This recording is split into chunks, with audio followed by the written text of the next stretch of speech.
दोस्तों, ये कहानी है एक ख्वाब की, एक ऐसे ख्वाब की जो सदियों से हमारे आबाओ अजदाद की आंखों में पल रहा था। ये कहानी है जंजीरों से बगावत की, कुर्बानी की और उस लम्हे की गुलामी के अंधेरों को आज़ादी के सूरज ने चीर डाला। आज हम चलते हैं 15 अगस्त 1947 की उस तारीखी सुबह की तरफ जब एक कौम ने अपनी तकदीर बदल डाली। दोस्तों, अगर आप भी आज़ादी के उन मतवालों को सलाम पेश करना चाहते हैं जिन्होंने अपनी जान देकर हमें ये दिन दिखाया, तो इस चैनल को सब्सक्राइब करें और कमेंट बॉक्स में सिर्फ एक बार लिखें जय हिंद। ये आपकी तरफ से शहीदों के नाम एक छोटा सा तोहफा होगा। साल 1757 पलासी के जंग के बाद हिंदुस्तान के आसमान पर अंग्रेज राज का स्याह बादल छा गया। बाजारों में सन्नाटा, खेत वीरान और लोगों के चेहरों पर मायूसी का साया था।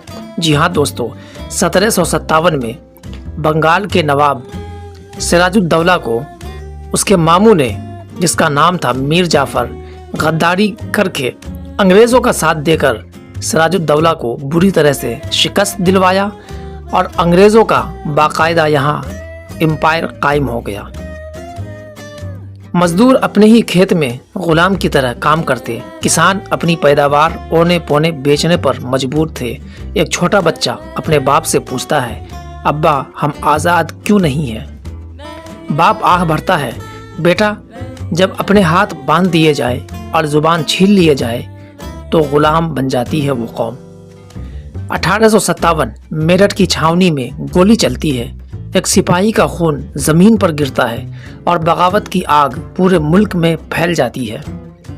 रानी लक्ष्मीबाई तलवार लहराते हुए कहती है, मैं अपनी झांसी नहीं दूंगी। बेगम हजरत महल, तातिया टोपे और हजारों गुमनाम हीरोज लड़ते हैं, मगर बगावत कुचल दी जाती है। जी हाँ दोस्तों, ये आखिरी कोशिश नहीं थी। 1857 में मुगल शहंशाह बहादुर शाह जफर की लीडरशिप में ये जंग आज़ादी लड़ी जाती है। इसमें तकरीबन 29,000 लोग शहीद होते हैं, लेकिन ये आज़ादी यहाँ दम नहीं तोड़ती, ये आज़ादी चलती रहती है। लेकिन आज़ादी की चिंगारी बुझती नहीं, वो हर दिल में सुलगती रहती है। 1905 में बंगाल की तकसीम ने कौम को झंझोर दिया। बाल गंगाधर तिलक का नारा, स्वराज हमारा जन्म सिद्ध अधिकार है, गांधी जी का अदम तशद्दुद और सत्याग्रह, भगत सिंह, राजगुरु, सुखदेव, अशफाकुल्ला खान का हंसते हंसते फांसी चूमना और चंद्रशेखर आज़ाद का अपनी आखिरी गोली खुद पर चलाना, सब एक ही मकसद के लिए थे, यानी आज़ादी। एक माँ जेल के बाहर बेटे की लाश देखकर मुस्कुराती है और कहती है, मेरा लाल मरकर भी अमर हो गया। 14 अगस्त 1947 की रात दिल्ली के लाल किले के बाहर लाखों लोग, आंखों में आंसू और दिल में धड़कन तेज, पार्लियामेंट में पंडित जवाहरलाल नेहरू तकरीर करते हैं। रात के 12 बजते ही तिरंगा आसमान में लहराता है, तोपों की सलामी होती है और गली गली नारों से गूंज उठते हैं, इनकलाब जिंदाबाद, जय हिंद, वंदे मातरम। लेकिन आज़ादी आसान न थी।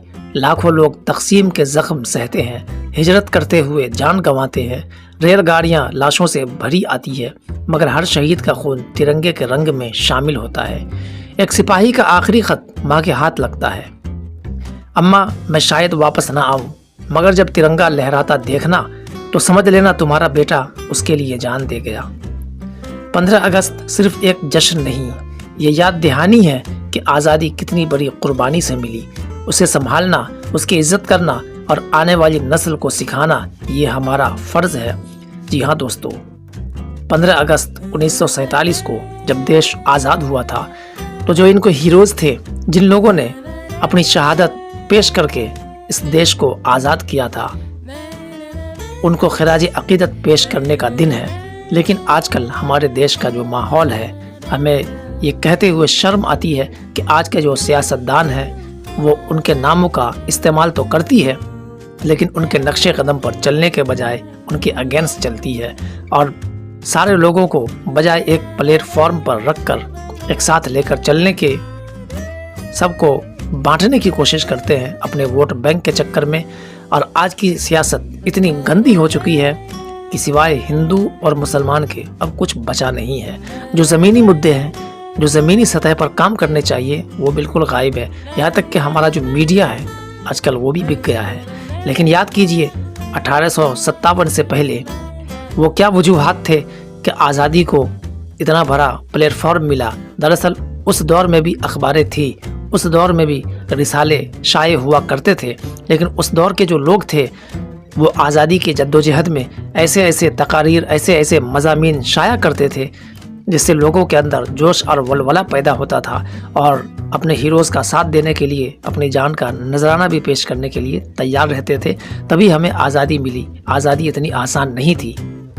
लेकिन आज के जो जर्नलिस्ट है, जो पत्रकार है, वो सरकार के कामकाज पर उंगलियां उठाने के बजाय उनको अप्रिशिएट करते हैं। उनकी अगर गलती भी हो तो कहते हैं नहीं, इन्होंने बहुत अच्छा किया है। यही हमारा दुर्भाग्य है कि आज हमारा देश बजाय आगे बढ़ने के वो पीछे हो रहा है। दोस्तों, ये वीडियो अच्छी लगी हो तो इसे लाइक शेयर ज़रूर करें।